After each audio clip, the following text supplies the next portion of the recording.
Hey, it's Nick from Comics to Your Couch, and with all of the Black Friday book sales that physically assaulted me this week, it's time for another episode of What Are You Reading? First up, we have Volume 1 of Bird King. This is from Daniel Friedman and Crom, the artist Crom. I picked this up because I've been following Crom on TikTok for a while, and was like, do they have any other series? Is it just these short webcomics that I see? Well, it turns out there's multiple volumes of this, published by Dark Horse Comics, and I've read it through it already.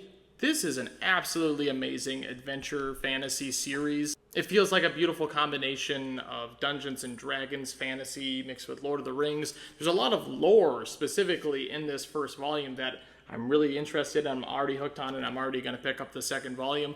I believe this came out in 2022, so I'm behind. Next up, we have the Epic Collection #1 for Danny Ketch Ghost Rider. This is Ghost Rider comics from 1990 to 1991 by Howard Mackie, and mostly the artists Javier Salteres and Mark Texeira. I'm horribly saying those names. I picked this up because I recently picked up this gorgeous collection of the Midnight Suns at a comic book shop in Finland. I was like, you know what? I have never really given Ghost Rider comics a chance. I like Ghost Rider. I like the Ghost Rider films with Nick Cage. I don't care what you say. But I never felt compelled to read a Ghost Rider series. But after reading that Midnight Suns comic, I was like, you know what? This era of Ghost Rider is actually really interesting and really well written by Howard Mackie. So I wanted to check this out. I'm about halfway through it already because it is so good. And I keep having Ghost Rider dreams. This is about as quintessential 90s comics as you can get. The gritty, edgy content, the art stylings. The fact that this is a younger avatar for the Ghost Rider, Danny Ketch, like a Peter Parker-esque character, as opposed to an older character, and yet he's still dealing with these very visceral, violent, horrific characters and creatures. I also love all the appearances from classic characters. We have 2 issues with the Punisher that I just started reading.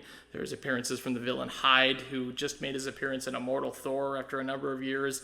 The Kingpin is in the first couple issues, and that was an amazing scene. So yeah, if you're like me and you haven't really checked out Ghost Rider, I think this is a really cool place to start. Next up, we have this massive collection of Superman Warworld, and I bought it just to look at the cover. By all rights, this is a series that I should love, I should be talking about. It's Philip Kennedy Johnson, it's Superman in an entirely new context. It is a beloved series that ended too soon, and yet I haven't read it. I think I read 1 issue when it came out, and I didn't really understand what was going on because I was just at my local comic book store perusing through an issue. I said to myself, oh, I'll just wait till the trade comes out. Well, there's a lot of reading to do now, sir. You done fucked up. Everything I've heard about this series sounds like I'm going to love it, sounds like I need to read it ASAP.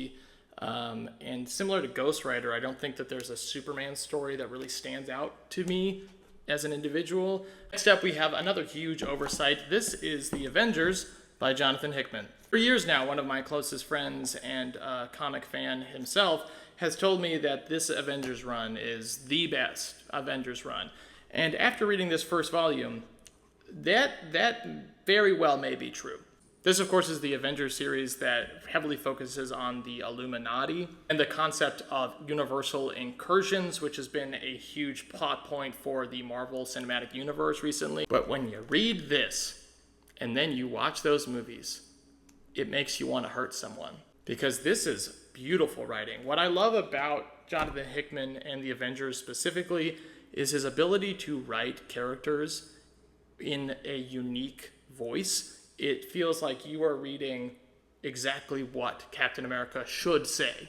Any character, for that matter. It feels like Jonathan Hickman has a really intelligent grasp of what makes these characters unique, what makes them specific in their context. I feel like a lot of big ensemble character books in DC, in Marvel, end up sounding very samey across the board. It's the writer trying to insert expositionary dialogue without taking into account if a character would say that. Yeah, this is art, man. I absolutely loved this first volume, and I was so excited that I bought the second volume, but I inadvertently bought the second volume of the hardcover edition, which means that this isn't actually the second volume. This is issues 14 to 23, whereas my first volume here is issues 1 through 5. So I have to buy a new second edition. I just thought I would leave that in and point that out for people when they're buying, new comic people. Be careful. Anyway, this is just some of the comics that I've been catching up with this month, so please let me know in the comments what comics you've been reading. And as always, I would love some recommendations on what to read next.